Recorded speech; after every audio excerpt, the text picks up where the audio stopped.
Central Highlands, Vietnam, August 1967.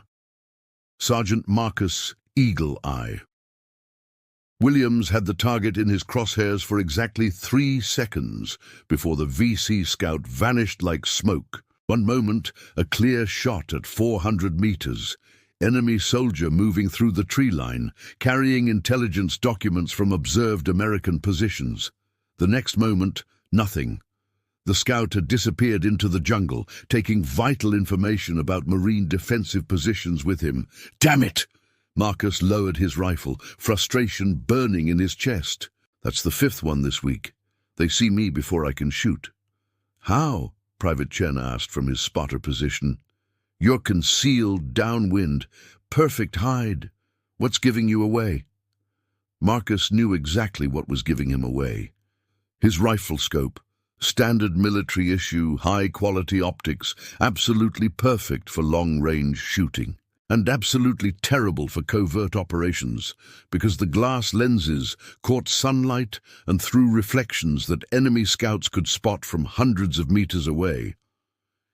In the 3 seconds it took Marcus to acquire his target and prepare to fire, trained VC scouts saw the telltale glint, recognized it as a sniper scope, and disappeared before the shot could be taken. Scope glare, Marcus said bitterly.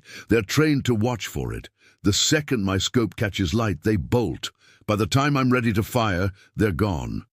Can't you shoot faster? Not at 400 meters. Not if I want a clean kill. I need those 3 seconds to compensate for wind, elevation, target movement, but 3 seconds is all they need to see my scope and run. Lieutenant Morrison appeared at their position, his face tight with stress. Reed, Battalion wants to know why VC scouts are still operating in our sector. Intelligence says we've got at least 50 enemy observers collecting information on our positions, patrol routes, supply schedules. Every time they slip past us, they're setting up future ambushes. Sir, I can't eliminate targets I can't see. These scouts are professionals. They watch for scope glare, and the second they spot it, they're gone. I need anti-reflective coating on my optics, or a Killflash device, something to eliminate the glare. And how long would it take to get that equipment through proper channels? 3 months minimum, sir. Probably longer. Morrison's expression was bleak. We don't have 3 months, Williams. We've got maybe 2 weeks before the VC have complete intelligence on our positions and launch a major offensive. Battalion estimates we're facing coordinated attacks on 3 fire bases simultaneously. Attacks that will succeed because enemy scouts have mapped every weakness in our defenses. Then what do you want me to do, sir? I can't eliminate scouts who can see my scope reflection before I can shoot them. I want you to figure out a solution. You're supposed to be the best shot in this battalion. Prove it. Morrison turned to leave, then paused. And Williams, whatever you come up with, it better work. Because if those scouts keep operating, a lot of Marines are going to die, and their blood will be on your hands for failing to stop them. Marcus watched the lieutenant walk away, the weight of impossible expectations settling on his shoulders. Eliminate 50 trained enemy scouts who could detect his scope before he could fire. Do it in 2 weeks, and do it without the equipment specifically designed to solve this problem. That night, Marcus sat in his hooch, studying the problem from every angle. The issue was physics. His scope's glass lenses reflected light. Even with a sunshade, even with careful positioning, there were always angles where sunlight or moonlight would catch the glass and create a visible glint. The enemy scouts were trained to watch for exactly that signature. It was how they stayed alive in a war where American snipers were legendary. The solution was equally rooted in physics. Eliminate or dramatically reduce the reflection. Professional anti-reflective coatings worked by creating microscopic surface patterns that scattered light rather than reflecting it. Killflash devices used honeycomb screens that blocked off-axis light while allowing straight-through visibility. Both were effective, both were expensive, and both were unavailable to a Marine sniper in a remote firebase with no budget and no time. You look like you're trying to solve quantum mechanics, Chen said, bringing Marcus a warm beer from their contraband stash. What's eating you? Trying to figure out how to eliminate scope glare with materials I can actually access. Marcus gestured at his rifle. I need anti-reflective treatment, but I don't have anti-reflective coating. I need a Killflash, but I don't have honeycomb screens. What I do have is a scope that keeps giving away my position and targets that disappear before I can shoot them. What about improvising something, like that suppressor Reed built last year? Marcus looked up sharply. Reed's suppressor. He used salvaged materials and historical techniques to solve a problem the official system couldn't address quickly enough. An idea was forming, dangerous and desperate. What if I could create an improvised anti-glare treatment using materials available here? With what? Mud? Paint? Maybe. Or something that diffuses light without completely blocking it. Marcus's mind was racing now, connecting disparate concepts. Nylon stockings. If I could burn nylon over the objective lens, it might diffuse reflections, while still allowing enough light transmission for me to see through the scope. Chen stared at him. You want to put pantyhose on your rifle scope? Burned pantyhose. The heat damage creates irregular surface patterns that scatter light, like budget anti-reflective coating. It won't be as good as proper treatment, but it might be good enough to eliminate the glint that's giving me away. That's the stupidest thing I've ever heard. You got a better idea? No, but pantyhose, Marcus. Really? You know anyone with pantyhose in a combat zone? Chen thought for a moment. The nurses at the field hospital, some of them keep stockings for when they rotate to rear areas. But you're going to have to explain why you need women's clothing without sounding like a pervert. The next morning, Marcus approached the field hospital with a request that sounded insane even to his own ears. Ma'am, I need to requisition a pair of nylon stockings for tactical purposes. Nurse Lieutenant Sarah Chen, no relation to Private Chen, raised an eyebrow. Sergeant, I've heard a lot of unusual requests in this war, but that might be the strangest. Care to explain? Marcus laid out the problem. Scope glare, vanishing scouts, upcoming offensive, need for improvised anti-reflective treatment. Sarah listened with growing interest, her initial skepticism transforming into tactical curiosity. So you want to burn my pantyhose and stretch them over your rifle scope? Yes, ma'am, I know it sounds ridiculous. It sounds innovative, desperate but innovative.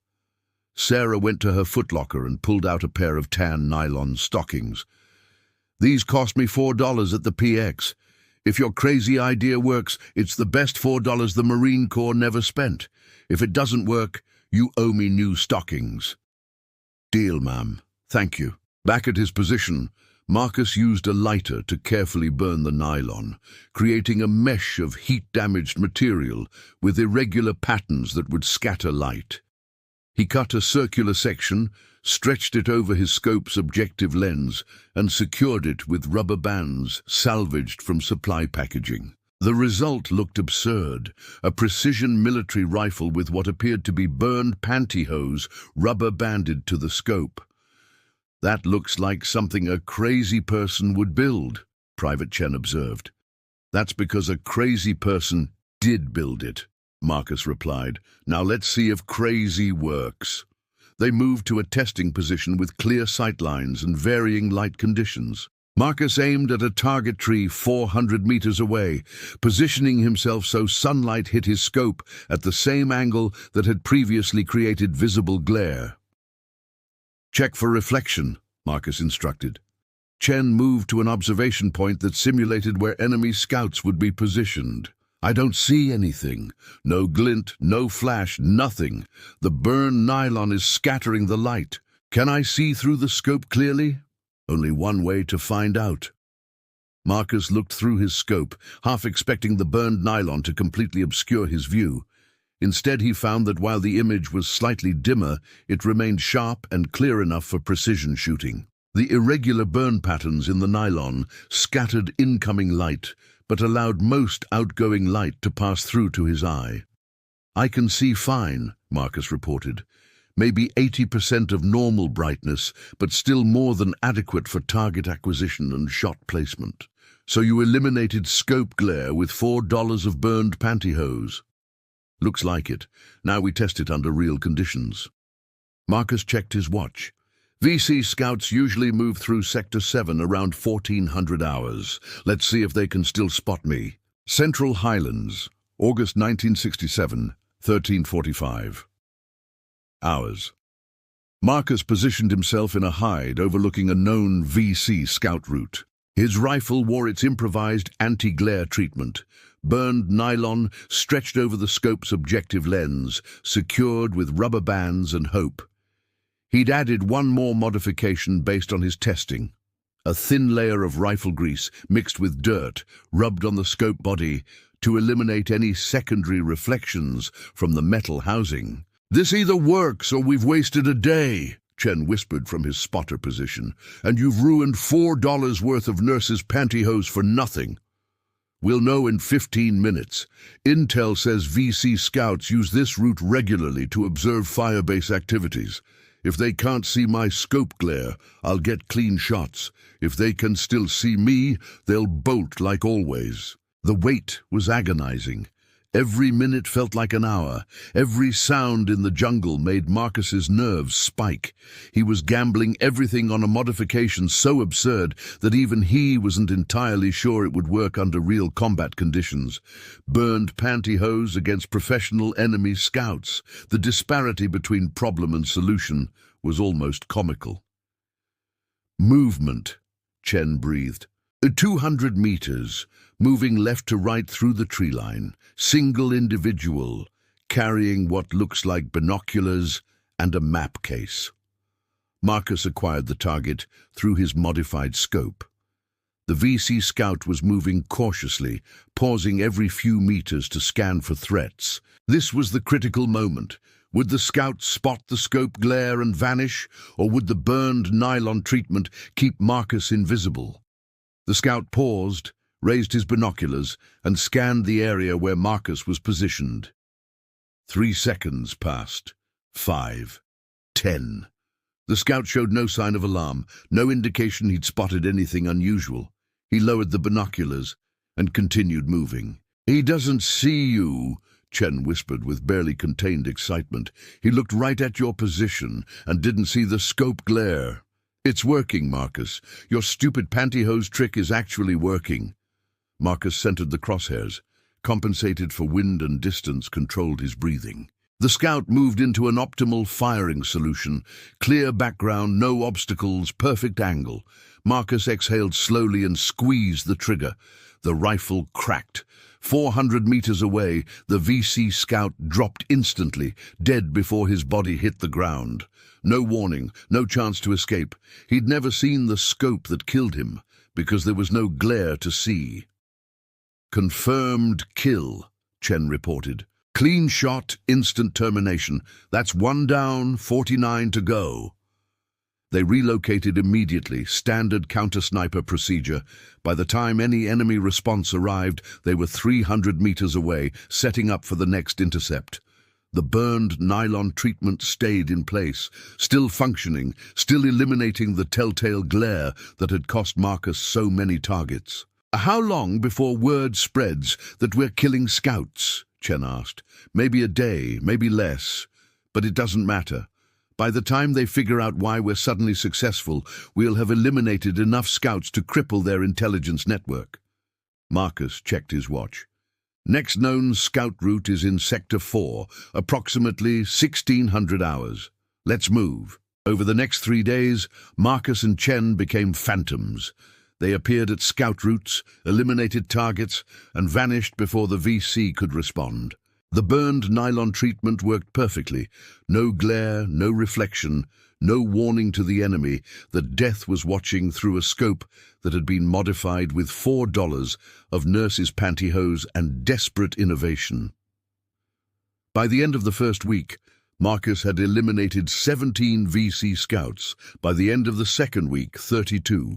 Each one had died without knowing they were being watched, without seeing the scope that targeted them, without any chance to escape. The improvised anti-glare treatment had transformed Marcus from a sniper whose targets always escaped into a sniper whose targets never saw him coming. Lieutenant Morrison reviewed the casualty reports with obvious disbelief. Williams, intelligence confirms 32 eliminated enemy scouts in 2 weeks. That's more than the entire battalion eliminated in the previous 3 months. What changed? Marcus held up his modified scope, the burned nylon clearly visible. I eliminated the scope glare problem, sir, using improvised materials. Morrison stared at the modification. Is that pantyhose on your rifle? Burned nylon stretched over the objective lens, sir. Scatters incoming light, eliminates reflections, makes the scope invisible to enemy observers. You solved a major tactical problem with pantyhose. $4 pantyhose, sir, borrowed from a nurse, burned with a lighter, secured with rubber bands. Total cost maybe $2 when you include the grease and rubber bands, compared to the $3,000 anti-reflective scope coating that would take 3 months to procure. That's... Morrison searched for words. That's either genius or insane. It's both, sir. But it works. The VC scouts can't see my scope anymore, which means they can't escape anymore. I've eliminated 32 trained intelligence operatives who were mapping our defenses and planning future attacks. And you have, 18 more to go before we've neutralized their scout network? Based on intelligence estimates, yes, sir. Maybe fewer if some scouts have been reassigned or eliminated by other units. But the technique works. I can eliminate the rest if given time and opportunity. Morrison looked at the burned nylon modification with something approaching wonder. Williams, the Army spends millions developing anti-reflective coatings and sophisticated optical equipment, and you achieved the same result with $4 of improvised materials. The Army's version is better, sir. More durable, more reliable, better light transmission, but my version works well enough to complete the mission, and it's available now instead of 3 months from now. Sometimes good enough immediately beats perfect eventually.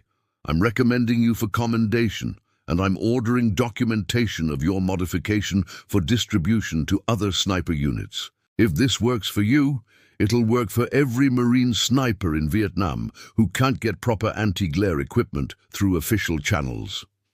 Over the next 2 weeks, Marcus eliminated another 18 VC scouts, bringing his total to 50 confirmed kills of enemy intelligence operatives. The VC scout network in the sector collapsed completely. No more mapped American positions, no more detailed intelligence on patrol routes, no more coordinated ambushes based on precise defensive knowledge. The expected offensive never materialized.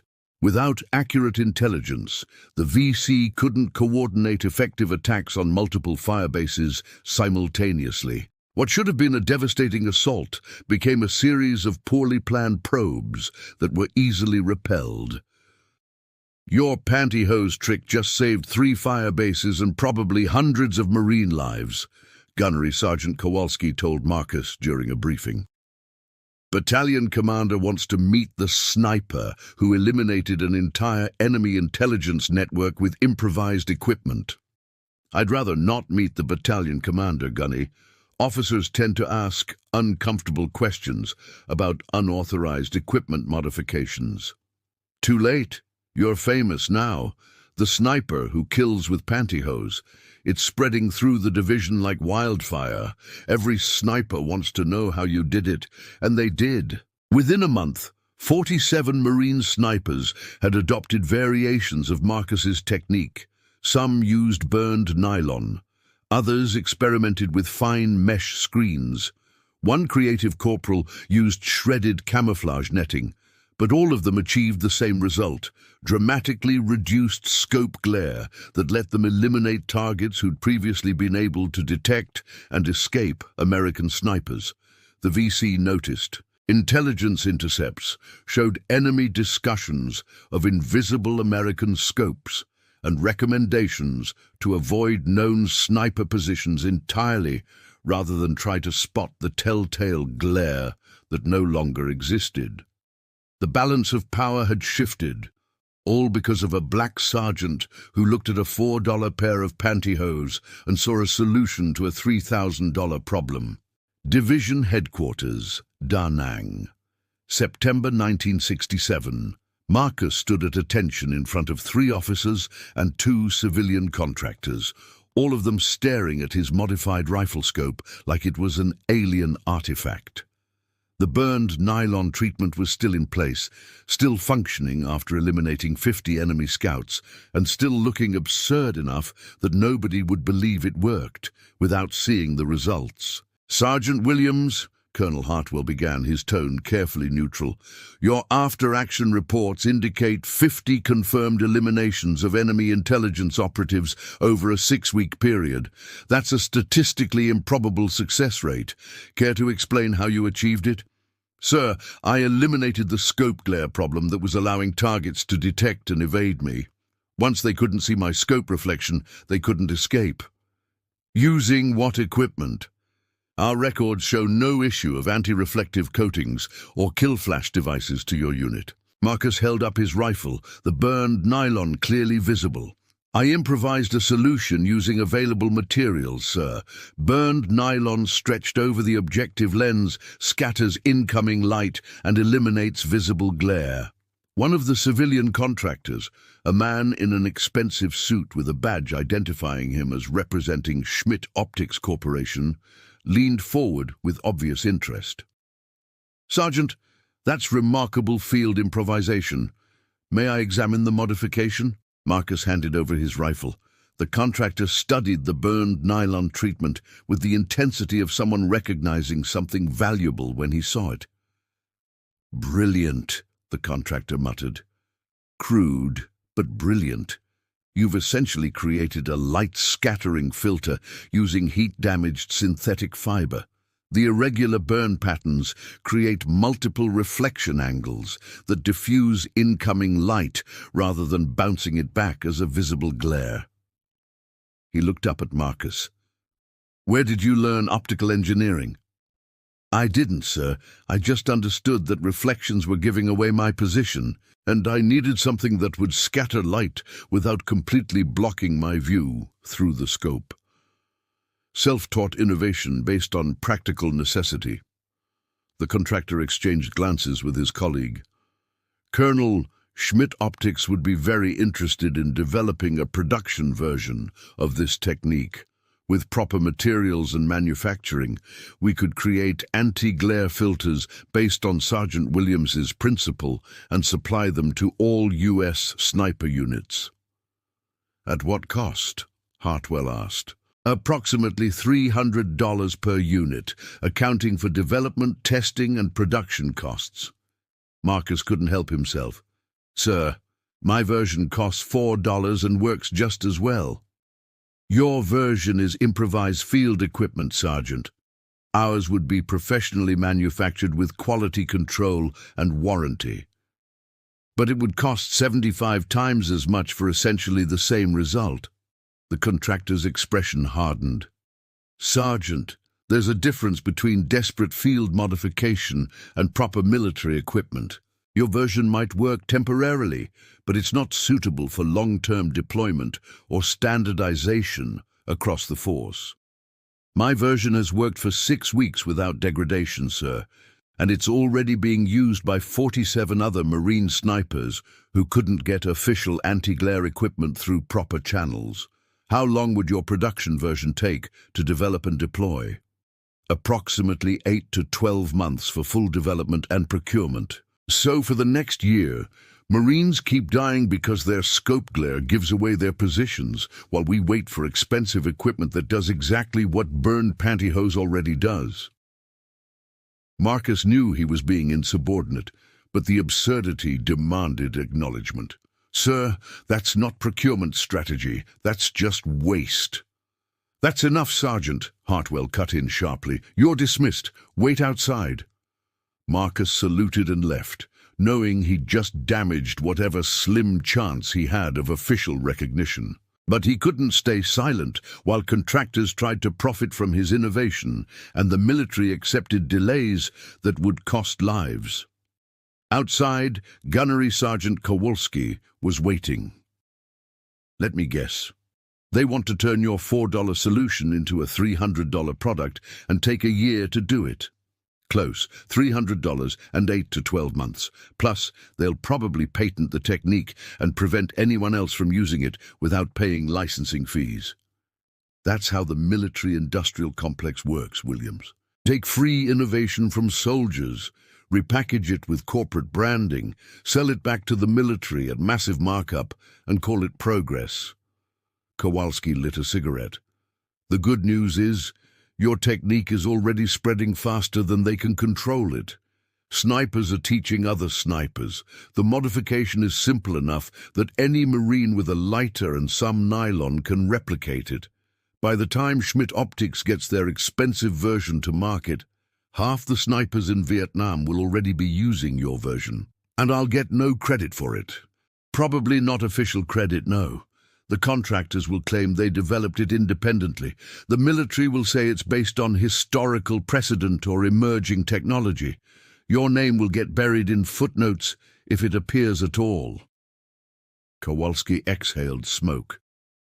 "But you'll know, and every sniper using your technique will know. That's the credit that matters. The soldiers you kept alive by refusing to accept that expensive solutions were the only solutions." The meeting continued without Marcus. An hour later, Lieutenant Morrison emerged with news that was predictable and infuriating in equal measure. "Williams, here's the official decision. Your improvised anti-glare modification is being classified as unauthorized equipment alteration that happened to produce positive results.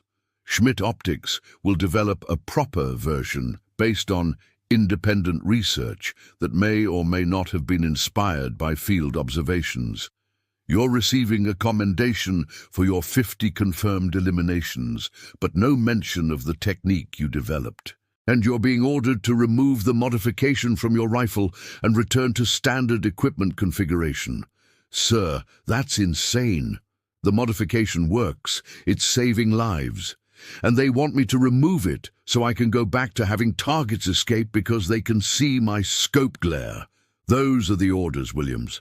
I don't like them any more than you do, but we don't get to pick which orders we follow."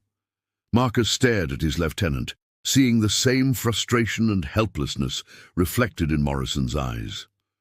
"What happens to the other 47 Marines using the technique?" "Same orders. Remove all unauthorized modifications. Return to standard configuration. Wait for official anti-glare equipment to be procured through proper channels, which will take a year, during which Marines will die unnecessarily." "Yes, but the system has decided that proper procurement is more important than immediate effectiveness. That's not my decision or yours. That's just how it is." Marcus removed the burned nylon from his scope that night, watching his $4 solution get crumpled and discarded. The next day, he went back to standard configuration. The day after that, a VC scout spotted his scope glare and vanished before Marcus could fire. The kill ratio that had been 50 in 6 weeks dropped to 0. But something interesting happened. Despite official orders, Marines kept using the modification. They just stopped reporting it. Snipers taught new snipers the technique in private.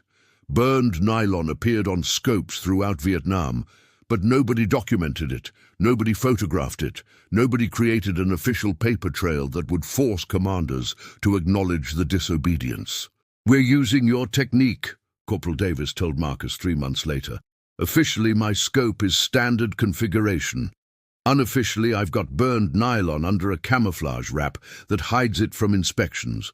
Works perfectly. Killed 12 enemy scouts last month alone."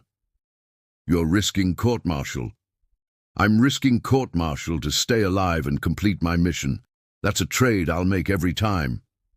Davis grinned. Besides, they can't court-martial all of us. Your modification is too widespread now.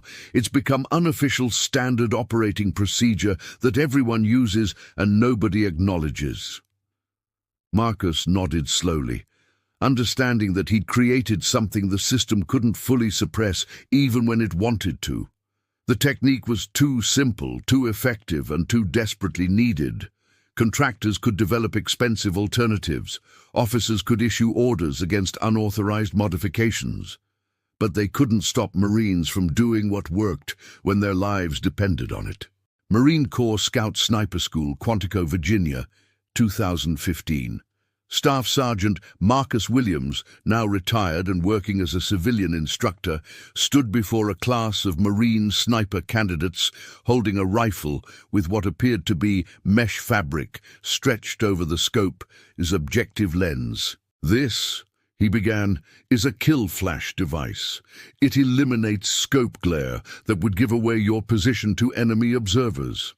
The modern version costs about $350 and is standard issue for all Marine snipers, but it's based on a technique that was developed for $4 in Vietnam in 1967. Who can tell me about the history? A young lance corporal raised his hand.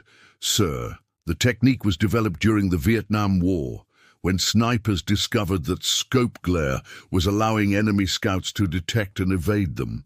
Someone came up with the idea of using light-diffusing material over the lens to scatter reflections. Close, not just someone, a specific Marine sniper named Marcus Williams, that's me. And the light-diffusing material wasn't sophisticated optical fabric. It was burned pantyhose borrowed from a nurse and secured with rubber bands. The class stared at him with varying expressions of disbelief and fascination. Sir, you're telling us that modern Killflash technology is based on pantyhose? One candidate asked. Burned pantyhose specifically. The heat damage creates irregular surface patterns that scatter light rather than reflecting it. The principle is identical to what modern devices use, just with better materials and engineering. Marcus held up the modern Killflash. This version is more durable, more reliable, and more effective. But my version worked well enough to eliminate 50 enemy scouts in 6 weeks, and it cost 75 times less. Why isn't the history documented, sir? Why doesn't the official equipment manual mention your name? Marcus smiled without humor. Because I was a black NCO who developed equipment that made military contractors look bad. The official story is that anti-glare technology emerged from field innovations and was refined by corporate R&D. My name doesn't appear because acknowledging me would mean acknowledging that a sergeant with $4 solved a problem that contractors charged hundreds of dollars to address. That's not right, sir. No, it's not. But it's reality. Military innovation often comes from enlisted ranks, from people actually doing the work, facing the problems, improvising solutions with available materials. But official credit usually flows to officers and contractors, because that's how the system protects itself. A black female lance corporal raised her hand. Sir, does it bother you? Not getting official credit for something that became standard equipment? Marcus considered the question carefully. It bothered me for years, watching contractors profit from my innovation, seeing my technique attributed to emerging technology rather than specific people, knowing that my contribution would be erased from official history. Yeah, that stung. But here's what I learned. The technique survived. Marines used it, taught it, spread it, kept it alive despite official resistance. And now it's standard issue, saving lives every day. That matters more than my name in a manual. But you deserved recognition, sir. Deserving and receiving are different things, especially when you are black, in a system that doesn't expect innovation from people who look like you. I learned to find satisfaction in results rather than recognition. 50 enemy scouts eliminated. multiple offensives prevented, countless marine lives saved. That's legacy enough. After class, the female lance corporal approached him privately. "Sir, can I ask you something personal?" "Go ahead." "Did you ever regret innovating, knowing the system would steal your idea and erase your contribution?" Marcus thought about the VC scouts he'd eliminated, about the Marines who'd survived because enemy intelligence networks collapsed, about the technique that had spread despite official resistance. "No, because the alternative was watching Marines die while I waited for permission to try something new. Innovation doesn't wait for approval. It happens when necessity demands it, and creative people refuse to accept that problems are unsolvable. Even when you get no credit, especially then, because that's when you prove that you are innovating for the right reasons, to solve problems and save lives, not to get promoted or recognized. The system can steal credit, but it can't steal the satisfaction of knowing you made a difference." The lance corporal nodded slowly.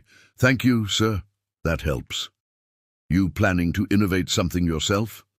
"Maybe, if I see a problem that needs solving. Then let me give you advice that nobody gave me. Document everything. Take photos, write detailed notes, create a paper trail that the system can't erase. I didn't do that, and it made it easier for my contribution to be erased. Don't make the same mistake." "Yes, sir. But what if documentation gets me in trouble for unauthorized modifications? Then you're in the same position I was in, choosing between following regulations and solving problems that are getting people killed. I chose solving problems. You'll have to make your own choice." Marcus smiled. "But if you do choose to innovate, make sure it's for the right reasons. Do it because lives depend on it, not because you want credit. The credit might never come, but the satisfaction of making a difference will last forever." That night, Marcus sat in his office looking at his original burned nylon anti-glare treatment, preserved all these years in a protective case. It was crude, unsophisticated, and absolutely effective. Proof that sometimes the best solutions came from desperate necessity rather than sophisticated engineering. His phone rang. A Marine sniper currently deployed overseas, calling to say thank you. "Sir, I'm using the Killflash technique you developed. Just eliminated 3 enemy spotters who would have called artillery on our position. Your innovation saved my team today." "I'm glad it worked. Stay safe out there." "Sir, one more thing. We all know the real history. The instructors might not say your name officially, but every sniper knows Marcus Williams invented the technique. That's how it's taught in the field, regardless of what the manuals say. You've got recognition where it matters, from the snipers using your innovation to stay alive." After the call, Marcus felt something he hadn't felt in decades: vindication. Not from the system, which would never acknowledge him properly, but from the community of soldiers who knew the truth and refused to let it be forgotten. The burned nylon sat in its case, a memorial to desperate innovation and the stubborn refusal to accept that expensive solutions were the only solutions. It had cost $4. It had eliminated 50 enemy scouts. And it had evolved into standard military equipment used by snipers worldwide, even if official records would never admit where it really came from. Marcus Williams had changed military doctrine with pantyhose and a lighter. The system had tried to erase him, but the truth survived anyway, passed sniper to sniper, instructor to student, generation to generation. His name might not be in the manuals, but it was in the stories, in the unofficial history, in the collective memory of every Marine who learned that innovation belonged to everyone willing to try ridiculous things when lives depended on it. And in the end, that was legacy enough.